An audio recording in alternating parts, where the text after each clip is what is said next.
Olá, internauta! Seja muito bem-vindo ao canal Walter Souza, um canal onde repercutimos assuntos que têm interesse na grande área de ciências humanas e das ciências sociais. E no vídeo que eu vou carregar aqui hoje, eu vou dar andamento a uma sequência de vídeos que eu já estou carregando aqui no canal, que trata de uma relação entre fundamentos da fenomenologia e do existencialismo com a psicologia. É uma disciplina que eu faço no curso de psicologia e eu estou carregando aqui alguns vídeos didáticos para a compreensão dessa temática.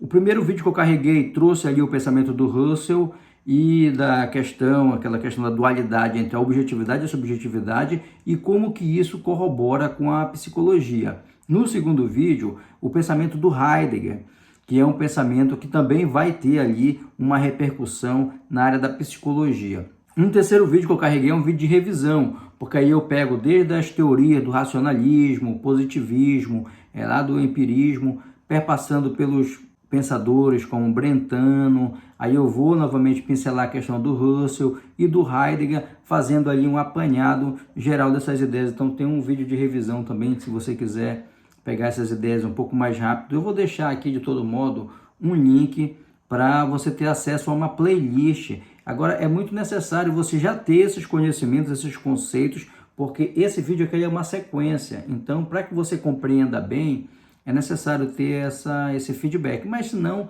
seja muito bem-vindo, continue no vídeo e vamos começar agora o assunto sobre existencialismo. Tem uma frase do Kierkegaard que diz assim: a vida só pode ser compreendida olhando-se para trás e só pode ser vivida olhando-se para frente. Essa frase ela traz uma reflexão para a gente inicial aqui nesse vídeo, porque toda pessoa que busca conhecimento, toda pessoa que lida com essa questão da compreensão, é muito importante ela saber, ela ter noção, conhecer como que foi que se desenvolveu a história, né? Quais foram as nuances históricas, como que a história se desenvolveu para que quando aquele indivíduo que está buscando o conhecimento, no seu caso aí que está na telinha aí, do outro lado da telinha, olhando o vídeo, no meu caso, no caso de quem fez essa frase, que no caso foi no século XIX, ou qualquer outro ser humano, então é muito importante que nós tenhamos uma compreensão de quais foram os fatos históricos que nos levaram até o momento presente. Por isso que ele fala que a vida só pode ser compreendida olhando-se para trás, ou seja, com atenção para trás. O Kierkegaard, ele é considerado o primeiro grande filósofo ou pensador do existencialismo, ou da filosofia existencial. Além do Kierkegaard, o Heidegger também é considerado um grande existencialista, embora ele não tenha aderido a essa conceituação, mas algumas pessoas que são estudiosas do assunto dizem que ele é também existencialista. Mas o existencialista mais famoso de todos foi o Jean-Paul Sartre, que foi um filósofo francês que depois da Segunda Guerra Mundial, ele começou a fazer publicações nessa área aí da filosofia existencial, que era assim que ele chamava. Inclusive, o próprio Sartre não aceitava a alcunha de existencialista. Teve uma conferência que ele fez em 1945, onde ele fala que a filosofia dele é uma filosofia existencial e que o existencialismo ele não sabe o que é. Essas informações elas estão públicas aí no livro da Simone de Beauvoir, que foi a companheira de vida dele, uma grande escritora também, uma grande filósofa, e ela escreveu um livro que tem inclusive em PDF. Eu vou deixar o link para você acessar esse PDF e ter na sua casa aí, se você quiser ler, né? Se chama A Cerimônia do Adeus. Se pudéssemos reunir esses filósofos num pensamento assim comum, qual seria assim, uma ideia que poderia reunir e agregar todos esses diferentes pontos de vista? A ideia básica que poderia agregá-los é uma inquietação em relação à ação e até mesmo a consciência que eles tinham com relação à tomada de decisão, com relação à escolha. Então a escolha é a questão fundamental aí do pensamento existencial. Ora, nós já tínhamos visto lá a questão da objetividade e da subjetividade, que está bem resolvida, e eu explico isso no vídeo que eu já mencionei. Na sequência, nós vimos o pensamento do Heidegger sobre a questão do ser, na questão do ser e tempo, que nós repercutimos aqui, e como que isso repercutia na psicologia. E agora, na questão do existencialismo, qual que seria então a sequência dessa ideia? No vídeo sobre o Heidegger, nós paramos naquela reflexão do momento em que o indivíduo tenta ali buscar uma vida mais autêntica, a partir do momento que ele compreende a questão da angústia que o levou a um set terapêutico, e que a partir dali o indivíduo tendo esse conhecimento, tendo noção dos problemas que causaram aquela angústia, esses problemas eles estão vindo por onde? Estão vindo pela linguagem, então ele teria condições de, a partir daquela terapia ali, ele poder evoluir no sentido, na direção de uma autenticidade que pudesse diminuir a angústia que ele sentia, que ele levou para aquela situação. E nessa ocasião eu dizia, olha, o prosseguimento disso é no existencialismo, porque quando nós estudamos a disciplina de psicologia, nós percebemos que a maior parte de sucesso para uma terapia é o indivíduo querer, é o indivíduo ter boa vontade, força de vontade, cooperação, porque isso sim que vai ajudar. Então, se o indivíduo ele não coopera, ele não está disposto, ou seja, ele não toma decisão de fazer essa cooperação, então a possibilidade das terapias darem certo, ela vai diminuindo à medida que o engajamento do indivíduo também diminui. Então nós estamos aqui no cerne da questão existencial, que é o quê? Que é a escolha, é a tomada de decisão. E um conceito muito importante, principalmente trazido ali pelo Sartre, é a questão da liberdade. E esse conceito, como é uma palavra que está muito corrente, a gente vê muito por aí, a gente acaba confundindo as coisas. E aí pode surgir aqueles questionamentos, mas você acha que a gente tem liberdade? Você acha que a gente não tem liberdade? Dessa maneira, não é uma questão muito simples assim. O raciocínio é um pouco mais profundo. E ele se baseia basicamente na capacidade que nós temos, enquanto seres humanos, de tomar decisão, de decidir. Por exemplo, eu vou fazer aqui uns exercícios, uns raciocínios, e aí você que está aí do outro lado, você tenta repetir seguindo o meu comando. Por exemplo, se você fechar os olhos e você tentar parar de pensar, para de pensar aí. Viu? Não é possível parar de pensar. Assim como não é possível expelir todo o ar dos pulmões, mesmo que você tente. Então você não consegue parar de pensar, porque todo o tempo você está pensando em alguma coisa. Porque essa questão do pensamento, essa questão da inteligência, ela é uma questão que ela é inata ao ser humano. Todo ser humano tem essa capacidade de pensar, e essa capacidade de pensar e de repercutir ideias, e de refletir sobre essas ideias, tudo isso é uma capacidade que todos nós temos. Agora, onde é que está a liberdade que o Sartre falava, por exemplo? A questão da liberdade é assim, por exemplo, você que está aí do outro lado assistindo ao vídeo, se você decidiu não fechar os olhos, você já fez uma escolha. Você fez uma escolha. Mas você, não vou fazer isso. Tipo, eu não vou fazer isso. Dá a ideia de que você não está escolhendo, mas você está escolhendo. Porque até o fato de você dizer que não vai decidir já é uma decisão. Então a decisão ela está ancorada, assim como eu falei que a inteligência está ancorada porque você não consegue parar de pensar, a decisão também está ancorada na questão da inteligência. Então a todo momento a única coisa que a gente faz é tomar decisões aqui dentro da nossa cabeça. É isso que é a liberdade que o Sartre está falando. Mas essa questão aí está muito abstrata, bora pegar uma coisa mais concreta. Tudo bem, então vamos pegar uma coisa mais concreta. Por exemplo, a moda ou as roupas que são tidas como corretas para a gente usar. A gente não pode andar nu por aí, mas se você quiser, você pode tomar a decisão de andar nu, se você quiser. Claro que vai ter leis que vão obrigar você a andar de roupa, e se você for teimoso, você pode ser até preso, porque é atentado violento ao pudor. Mas note, você decide se você vai andar ou não com a vestimenta. Quem decide é você. Aí no plano mais geral, quantos indivíduos iguais a você, que decidiu, iguais a mim também, que eu também estou de roupa, quantos indivíduos iguais a nós, também nessa sociedade, da mesma maneira, decidiram seguir essa ordem, ou esse ditame, ou essa norma da cultura.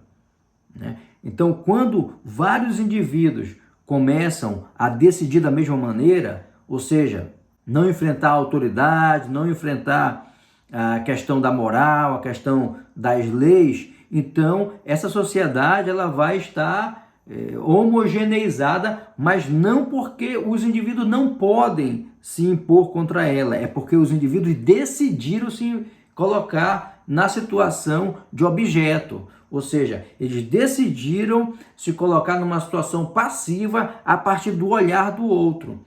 Porque a interação entre os indivíduos na sociedade é que vai levar aos conflitos, segundo o pensamento do Sartre. Então é esse tipo de ideia que ele trabalha na questão da tomada de decisão. Então a tomada de decisão ela é inerente à liberdade. Aliás, o ser humano é sinônimo de liberdade na teoria sartreana, por exemplo. Porque nós, como nós já vimos aqui no raciocínio, nós somos livres sim para tomar decisão. Agora, por que nós não tomamos as decisões? Aí que entra a angústia.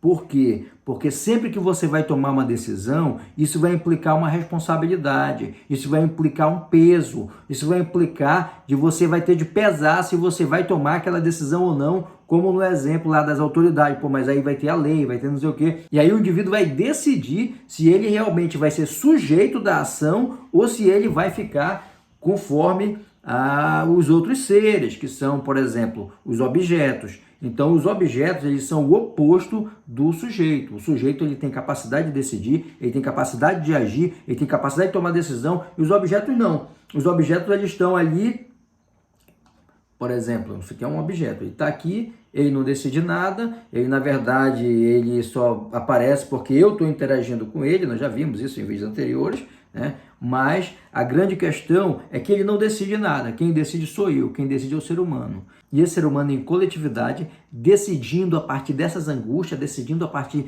dessas questões, é que vai determinar como que o fluxo da história vai desenrolar. É por isso que o Sartre ele foi um filósofo, considerado um filósofo muito engajado nas causas sociais. Por quê? Porque para ele, o filósofo, a partir do momento que ele tem condições de compreender a realidade, de perceber o mundo de injustiças que nós vivemos, então ele toma uma decisão. Ou ele segue, né, no fluxo, ele segue, deixa a vida me levar, a vida leva, como tem uma música, né? Ou ele segue no fluxo, ou ele toma uma decisão. Não, isso está errado. Então, se eu vou passar minha existência aqui, nessa terra, aceitando tudo isso, aceitando todas essas injustiças, não colocando a serviço das pessoas a minha inteligência, o meu conhecimento, então é uma vida que não merece ser vivida. É uma vida que vai passar aí e aquele indivíduo simplesmente não vai fazer diferença nenhuma, quer dizer que a existência daquele cidadão não vai fazer diferença nenhuma para a humanidade. Então, basicamente, era por isso que o Sartre ele era considerado um filósofo engajado. Inclusive, ele vai ter muita inimizade, porque imagina só as pessoas, os grandes, né, os grandes intelectuais da época do Sartre, que não se posicionavam e eram os caras intelectuais, muito bem aceito na sociedade. Nós vimos mesmo, eu gravei aqui um vídeo sobre a função do orgasmo, que é um livro do Wilhelm Reich, que depois eu coloco no final um pouco sobre também a biografia dele, e que nós vimos que todas as pessoas, a exemplo do Reich, por exemplo, lá na psicanálise, que se insurge contra o sistema, ele vai ter, claro que vai ter algumas consequências, né? Vai ficar à margem ali, é uma consequência da atitude que ele tomou na época de denunciar o fascismo, por exemplo. Então o Sartre não tem a ver, eu estou dando um exemplo apenas de como que a pessoa decide uma coisa e ela vai ter consequência, vai ter responsabilidade com a decisão dela. Então aqueles filósofos contemporâneos do Sartre, que perceberam, né, na escrita do Sartre, que eles mesmos, ao não se posicionarem, ao não decidirem, ou seja, ao escolherem ficar do lado do sistema, do lado das injustiças, que eles eram colocados como objeto no mundo, para poder se adequar a uma realidade colocada, imposta, onde o indivíduo é jogado. Você lembra lá em Heidegger que nós falamos, né? O indivíduo é jogado aqui no mundo, então o indivíduo é jogado no mundo, esse mundo ele já tem uma série de normas, uma série de ideias em que a gente tem de se adequar ou não. Isso depende de quê? Isso vai depender da escolha do ser humano. E é essa que é a base da liberdade do Sartre. Então essa liberdade, ela tem a ver com a nossa capacidade de tomar decisão, com a nossa capacidade de refletir. E para que a gente possa refletir bem a respeito disso, a gente tem de ter consciência, a gente tem de ter conhecimento de história, nós temos de ter conhecimento de como que a humanidade vem se desenvolvendo, porque se você não tiver conhecimento sobre isso, você vai estar ali igual como nós vimos nos clássicos. Vamos voltar aos clássicos de novo, né? Olha, por exemplo, Platão. O Platão ele falava que existiam 4 formas ou graus de conhecimento, né? Que era a crença, a opinião, o raciocínio e a indução, sendo que os 2 primeiros, que é a crença e a opinião, eles deveriam ser descartados, porque eles não podem ser levados a sério, uma vez que tudo vai ser muito superficial.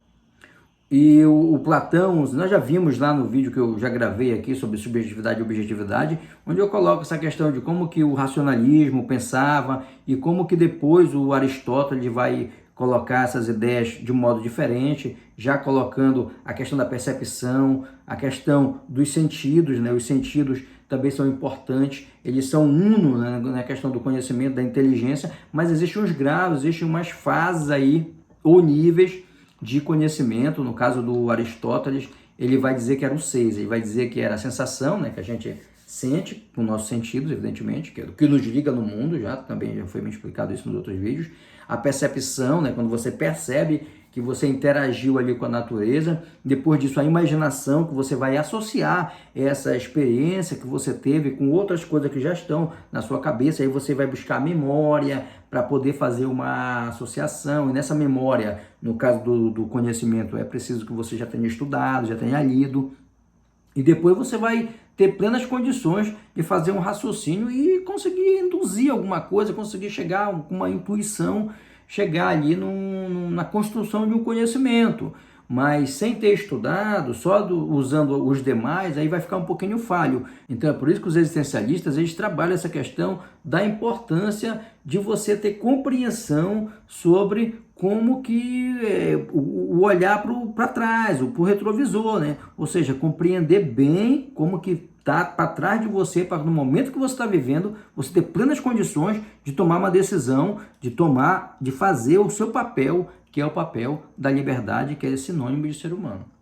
Agora, essas consequências, né, a questão da moral, a questão dos bons costumes, todas essas questões elas vão implicar em que o indivíduo vai ter de se adequar a esse jogo, digamos assim, de representações que nós temos na sociedade. Inclusive no livro O Ser e o Nada, o Sartre ele coloca um exemplo que é muito até interessante, que é quando ele vai tratar sobre o conceito de má-fé, que não é esse conceito de má-fé que a gente tem aqui no Brasil, que é como se a pessoa tivesse fazendo algo, tentando trapacear os outros, alguma coisa assim. Não é nesse sentido.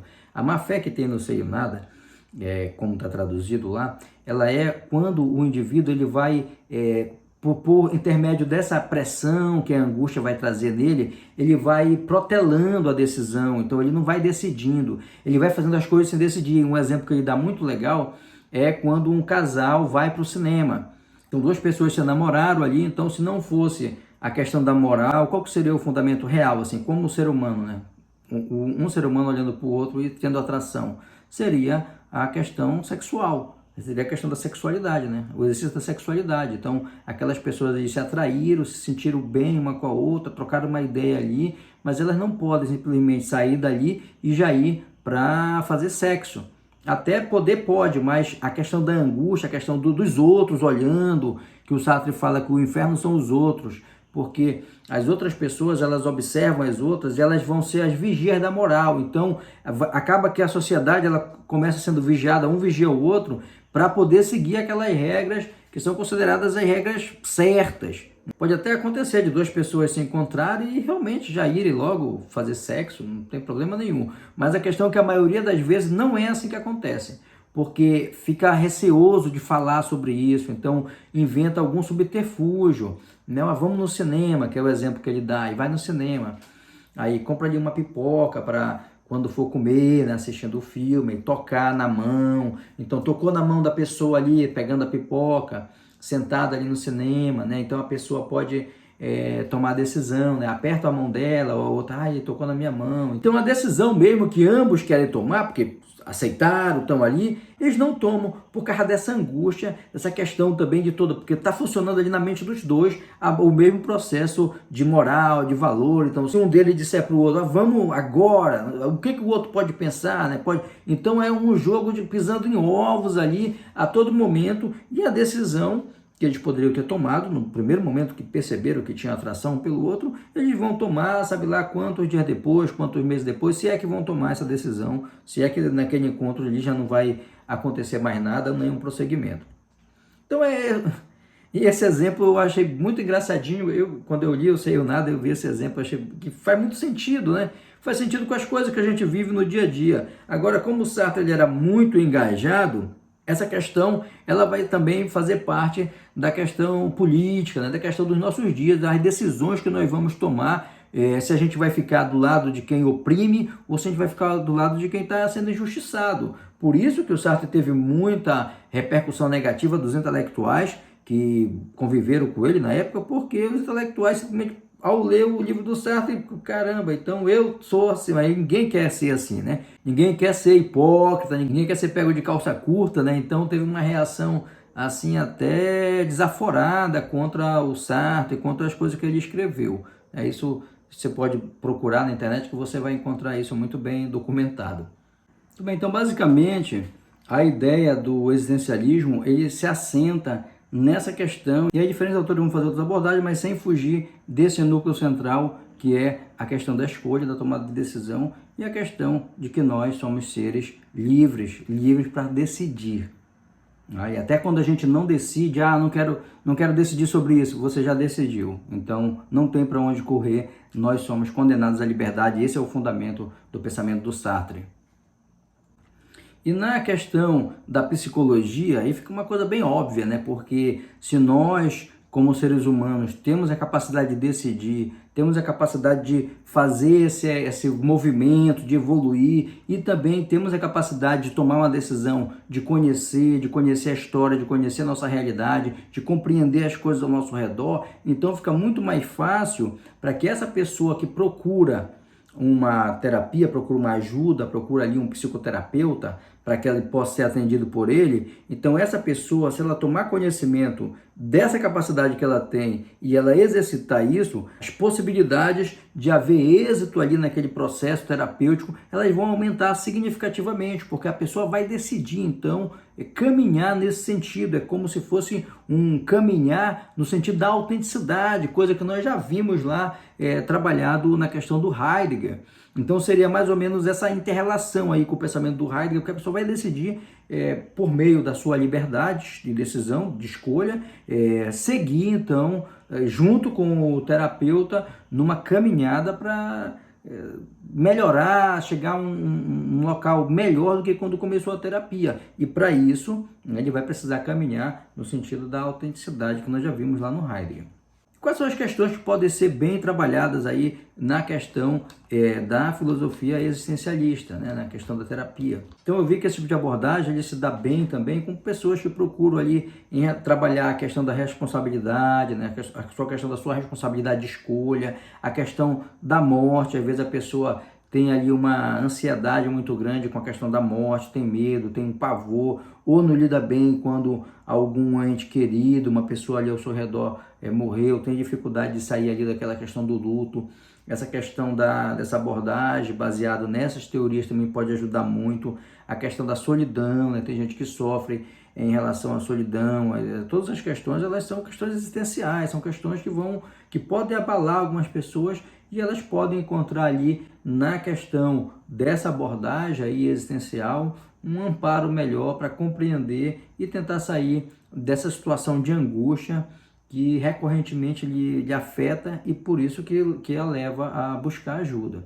A questão do sentido da vida, né, que a pessoa quer buscar ali um sentido para ela, que não achou, ou que está tendo insucesso na vida de alguma maneira. Então é importante buscar também ajuda e nessa perspectiva ela pode encontrar ali um amparo melhor.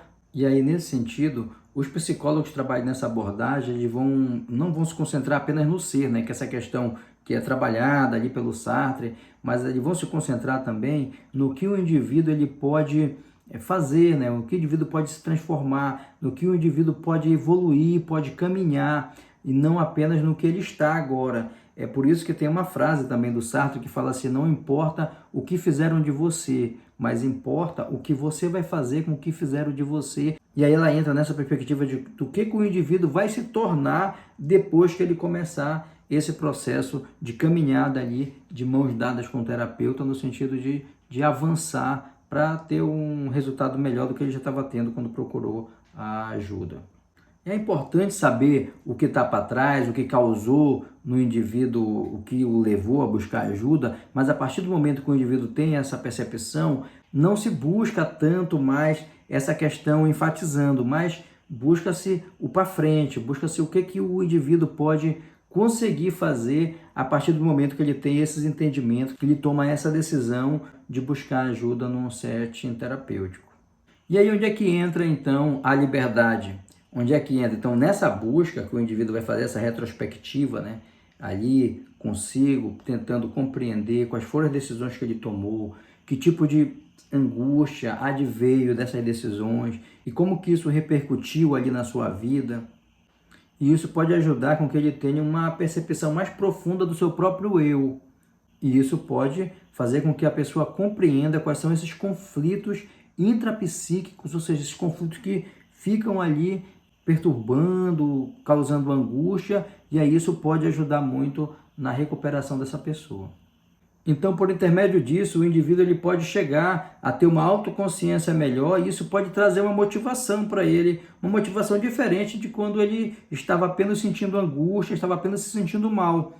E aí, com esse autoconhecimento mais profundo, ele pode elaborar um projeto de vida, ele pode ali conseguir buscar a sua autorrealização, porque no final das contas, isso é muito importante para que a pessoa não fique se sentindo apenas mal, ou se sentindo derrotado, ou se sentindo para baixo, por conta dos insucessos que estava tendo devido às escolhas do passado que tem repercutido no presente. Então, esse tipo de abordagem terapêutica, ela pode ajudar muito essas pessoas que estão angustiadas e que no momento em que elas entendem, elas compreendem mais profundamente todos esses processos intrapsíquicos, aí ela pode realmente caminhar ali para uma autorrealização, caminhar para aquela vida em plenitude, ou fazendo uma comparação ali com o que nós vimos com Heidegger, caminhar no sentido da sua autenticidade.